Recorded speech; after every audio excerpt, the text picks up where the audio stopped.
जय हिंद। हम लोग देख के आ रहे थे उत्तर वैदिक काल के बारे में। ओके देन इस वीडियो के माध्यम से इस टॉपिक को हम आगे खींचेंगे। ओके स्टार्ट करते हैं, समझते हैं ध्यान से।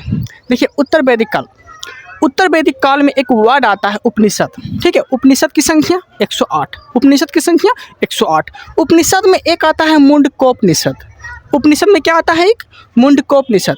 और मुंडकोपनिषद से हम लोग क्या लिए हैं, कौन सा वाक्य लिए हैं? तो सत्यमेव जयते लिए हैं हम लोग मुंडकोपनिषद से। यहाँ तक कोई दिक्कत नहीं है, आगे बढ़ते हैं। मुंडकोपनिषद में यज्ञ की जो तुलना की गई है वो किससे की गई है? तो मुंडकोपनिषद में जो यज्ञ की तुलना की गई है वो की गई है टूटी नाव से। ओके, मुंडकोपनिषद में यज्ञ की तुलना किससे की गई है? टूटी नाव से की गई है। यहाँ तो कोई दिक्कत नहीं है। अब समझते हैं ध्यान से। उत्तर वैदिक काल में कृषि के लिए हल का प्रयोग किया जाता था। कृषि के लिए हल का प्रयोग किया जाता था। और इस हल को क्या कहते हैं उत्तर वैदिक काल में? तो इसे कहते हैं सीरा। इस हल को क्या कहते हैं? सीरा। यहाँ तो कोई दिक्कत नहीं है, आगे बढ़ते हैं। ऋग्वैदिक काल में संस्था को सभा या समिति कहा गया था।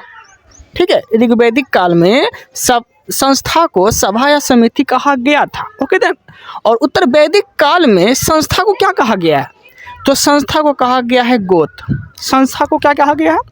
गोत कहा गया है। यहाँ तो कोई दिक्कत नहीं है, आगे बढ़ते हैं। उत्तर वैदिक काल में प्रमुख आपसे देवता पूछेगा। उत्तर वैदिक काल में प्रमुख देवता किसे माने जाते हैं? तो वो है प्रजापति।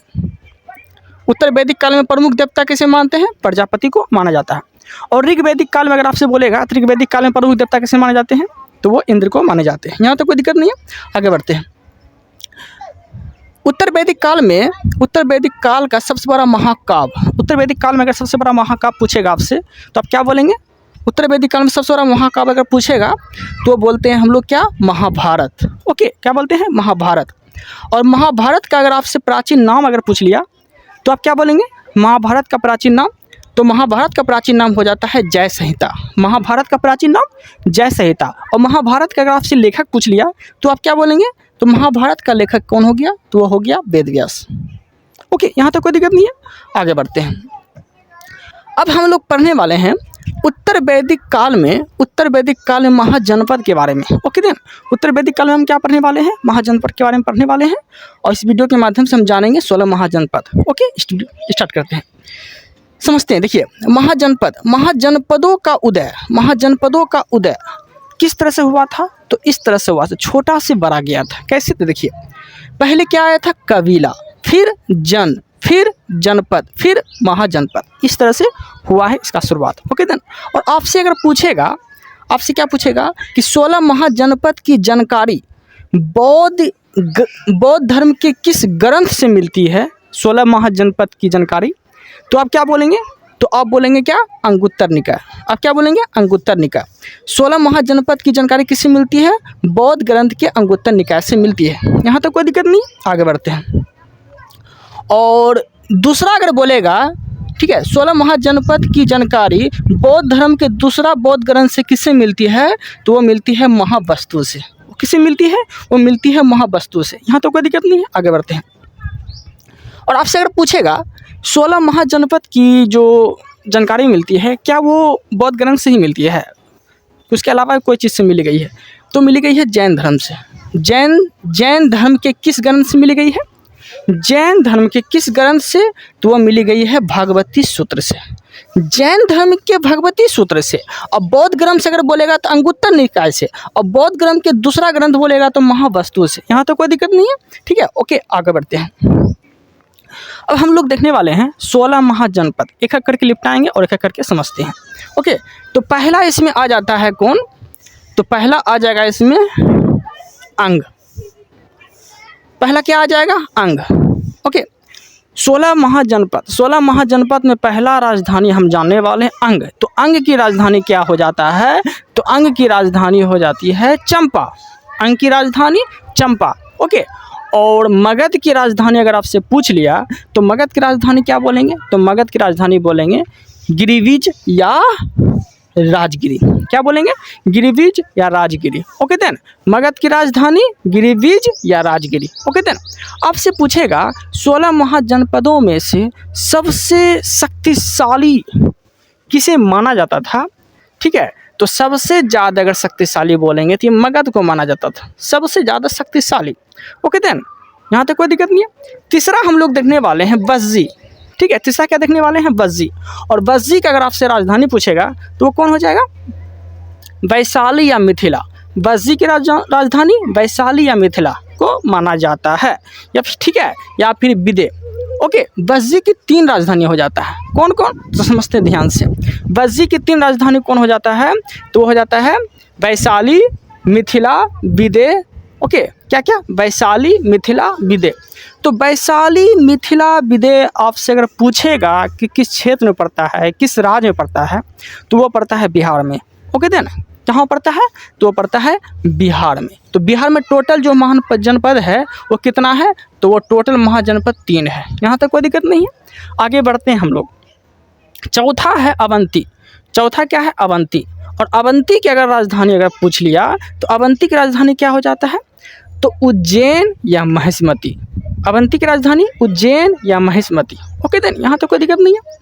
और अवंती के अगर आपसे पूछेगा कि उत्तरी राजधानी कौन सा हो जाता है, तो आप क्या बोलेंगे? तो अवंती की उत्तरी राजधानी हो गया उज्जैन। ठीक है, उज्जैन कहाँ पड़ता है? उत्तरी में पड़ता है। तो अवंती की उत्तरी राजधानी उज्जैन। और अवंती की दक्षिणी राजधानी कौन बोलेगा? क्या होगा? तो महिष्मती। अवंती की उत्तरी राजधानी हो गया उज्जैन और दक्षिणी राजधानी हो गया महिष्मती। ओके, यहाँ तक कोई दिक्कत नहीं है। अब हम आगे बढ़ते हैं। आगे पाँचवा क्या हो गया? पाँचवा हो गया मत्स्य। पाँचवा क्या हो गया? मत्स्य। और मत्स्य का अगर आपसे राजधानी पूछेगा तो क्या बोलेंगे? विराटनगर। ठीक है, मत्स्य का राजधानी विराटनगर। अगर मत्स्य का राजधानी विराटनगर आपको याद नहीं भी होता है तो क्रिकेटर का नाम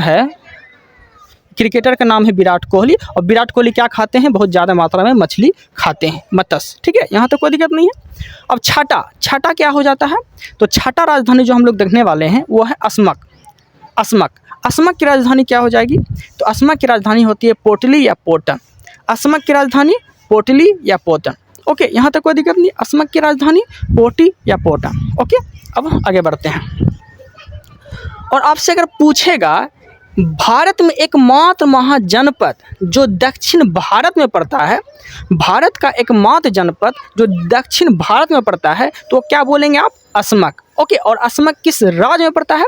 तो वह पड़ता है आंध्र प्रदेश में। ओके, अस्मक किस राज्य में पड़ता है? आंध्र प्रदेश में पड़ता है। और अस्मक की राजधानी क्या हो जाता है? पोटली या पोतन। यहाँ तक कोई दिक्कत नहीं है। अब हम लोग पढ़ने वाले हैं यहाँ गंधार और कंपोज। गंधार और कंपोज आपसे पूछेगा गंधार और कंपोज किस देश में पड़ता है, किस राज्य में पड़ता है, तो आप क्या बोलेंगे? तो गंधार और कंपोज जो पड़ता है वो पड़ता है पाकिस्तान में। ओके, गंधार और कंपोज कहाँ पड़ता है? तो वो पड़ता है पाकिस्तान में। यहाँ तक कोई दिक्कत नहीं है। अब हम लोग एक एक करके निपटाते हैं। गंधार की अगर आपसे राजधानी पूछ लिया तो गंधार की राजधानी क्या हो जाएगा? तक्षशिला। गंधार की राजधानी क्या हो जाएगा? तक्षशिला। ओके, और तक्षशिला कहाँ पड़ता है? तक्षशिला पड़ता है पाकिस्तान में। यहाँ तो कोई दिक्कत नहीं है। अब आगे बढ़ते हैं हम लोग 8 नंबर। 8 नंबर क्या है? तो 8 नंबर है कंपोज। 8 नंबर क्या है? कंपोज। और कंपोज की राजधानी क्या हो जाता है? तो कंपोज की राजधानी हो जाता है हटक या राजपुर। कंपोज की राजधानी क्या हो जाती है? तो हटक या राजपुर। यहाँ तक कोई दिक्कत नहीं है। तो हम लोग क्या हम देखने वाले थे क्या? 16 महाजनपदों की राजधानी, जिसमें कि हम 8 राजधानी टोटल देख लिए। ओके देन, अब इस वीडियो के माध्यम से हम आगे बढ़ते हैं, समझते हैं। तो क्वेश्चन आपसे पूछेगा कि बिहार में कितने महाजनपद हैं? तो क्या बोलेंगे आप? 3। बिहार में कितने महाजनपद हैं? तो 3। ओके देन, मध्य प्रदेश में कितने महाजनपद हैं? तो क्या बोलेंगे? 1। मध्य प्रदेश में कितने महाजनपद हैं? तो वो 1 जो उज्जैन पढ़े थे। यहाँ तो कोई दिक्कत नहीं है। राजस्थान में कितने महाजनपद हैं? तो राजस्थान में जो है वो राजस्थान में 1। ठीक है, तो 3, 1, 4, 1, 5। यहाँ तो कोई दिक्कत नहीं है। दक्षिण भारत में अगर आपसे पूछेगा तो दक्षिण भारत में कितने महाजनपद हैं? दक्षिण भारत में कितने महाजनपद हैं? तो वो हो जाएंगे 1। ठीक है, दक्षिण भारत में 1 जो आंध्र प्रदेश में पढ़े थे। ओके, और पाकिस्तान में कितने महाजनपद हैं? तो पाकिस्तान में 2 महाजनपद हैं। कौन कौन? तो देखिए गंधार और कंपोज कहाँ पड़ता था? पाकिस्तान में। तो पाकिस्तान में कितने महाजनपद हैं? 2। यहाँ तो कोई दिक्कत नहीं है। ये टोटल 16 में से हम 8 पढ़ चुके हैं। ओके, अब जो हम पढ़ने वाले हैं, टोटल पढ़ने वाले हैं हम लोग उत्तर प्रदेश में 8 महाजनपद। तो 8 8 16 हो गया, तो 8 हम पढ़ लिए और 8 पढ़ने वाले हैं। और 8 का 8 कहाँ पे है, तो यूपी में पड़ता है। 8 का 8 यूपी में, मतलब उत्तर प्रदेश में पड़ता है। ओके, और एक एक करके हम लोग निपटाते हैं, समझते ध्यान से। इसमें पहला आ जाता है काशी। पहला क्या आ जाता है, काशी। तो काशी के जब राजधानी आपसे पूछेगा महाजनपद में, तो क्या बोलेंगे, वाराणसी। काशी में, काशी की राजधानी वाराणसी। ओके, महाजनपद में। और दूसरा आ जाता है बत्स। दूसरा क्या आता है, बस। और बस की अगर राजधानी पूछ लिया आपसे, तो क्या बोलेंगे, कौशाम्बी। कौशाम्बी, बस की राजधानी कहाँ क्या हो जाता है, तो कौशाम्बी। और कौशाम्बी कहाँ पड़ता है, तो कौशाम्बी पड़ता है इलाहाबाद में। कौशाम्बी कहाँ पड़ता है, तो कौशाम्बी पड़ता है इलाहाबाद में। यहाँ तो कोई दिक्कत नहीं है। आगे तीसरा जो हम लोग देखने वाले हैं, वो देखने वाले हैं कौशल। तीसरा क्या देखने वाले हैं, कौशल। और कौशल की जो राजधानी हो जाती है, वो श्रावस्ती और साकेत दोनों हो जाता है। श्रावस्ती और साकेत दोनों हो जाता है। क्वेश्चन आपसे कैसे पूछेगा, कौशल की उत्तरी राजधानी कहाँ पड़ता है, तो कौशल की जो उत्तरी राजधानी पड़ता है, वो पड़ता है श्रावस्ती। कौशल की उत्तरी राजधानी श्रावस्ती, जो उत्तर में पड़ता है। Okay then. और कौशल की दक्षिणी राजधानी अगर आपसे पूछेगा, तो क्या बोलेंगे, साकेत। कौशल की दक्षिणी राजधानी साकेत। यहाँ तक कोई दिक्कत नहीं है। चौथा हम देखने वाले हैं मल। चौथा की क्या देखने वाले हैं हम लोग, मल। और मल की अगर आपसे राजधानी अगर पूछ लिया, तो मल की राजधानी कुशीनगर। मल की राजधानी कुशीनगर। Okay then. मल की राजधानी कुशीनगर या कुशावती। मल की राजधानी 2 गो होता है। कौन कौन, एक होता है कुशीनगर, एक होता है कुशावती। यहाँ तक कोई दिक्कत नहीं है। और आपसे क्वेश्चन पूछेगा पहला गणतंत्र राजधानी, ठीक है, पहला गणतंत्र राजधानी पूछेगा आपसे, तो क्या बोलेंगे, कुशीनगर या कुशावती। ओके, पहला गणतंत्र राजधानी कुशीनगर, कुशावती। यहाँ तक कोई दिक्कत नहीं है। अब पढ़ते हैं हम लोग आगे। पाँचवा जो क्वेश्चन है, तो पाँचवा क्वेश्चन आ जाता है पंचाल। पाँचवा क्वेश्चन क्या आ जाता है, पंचाल। और पंचाल की राजधानी कहाँ हो जाती है, तो हो जाती है अहिच्छत्र या कंपिल। पंचाल की राजधानी अहिच्छत्र या कंपिल, ठीक है। पंचाल की राजधानी अहिच्छत्र या कंपिल पड़ता है। ओके देन, यहाँ तो कोई दिक्कत नहीं है। छठा जो हम लोग देखने वाले हैं, वो देखने वाले हैं चेदी, ठीक है। छठा राजधानी जो हम लोग देखने वाले हैं, वो देखने वाले हैं चेदी। और चेदी की जब राजधानी पूछेगा आपसे, चेदी की राजधानी जब आपसे पूछेगा, तो क्या बोलेंगे, शक्तिमती। चेदी की राजधानी शक्तिमती। ओके, चेदी की राजधानी शक्तिमती। यहाँ तो कोई दिक्कत नहीं है। ओके देन, आगे बढ़ते हैं। चेदी, आप चेदी अगर आपसे पूछेगा कि चेदी की जिस वक्त राजधानी था, मतलब चेदी का राजा कौन था, तो चेदी का राजा हम आप क्या बोलेंगे, किसे बोलेंगे, तो चेदी का जो राजा था वह था शिशुपाल। चेदी का राजा का क्या नाम था, शिशुपाल। चेदी का राजा का नाम शिशुपाल था। ओके देन, यहाँ तक कोई दिक्कत नहीं है। आगे बढ़ते हैं। सातवां जो क्वेश्चन है, सातवां क्वेश्चन क्या है, तो सातवां क्वेश्चन है कुरु। सातवां क्वेश्चन क्या है, कुरु। और कुरु कहाँ पड़ता है, मेरठ में, यूपी के मेरठ में। और कुरु की राजधानी अगर आपसे पूछ लिया, तो कहाँ हो जाएगा, इंद्रप्रस्थ।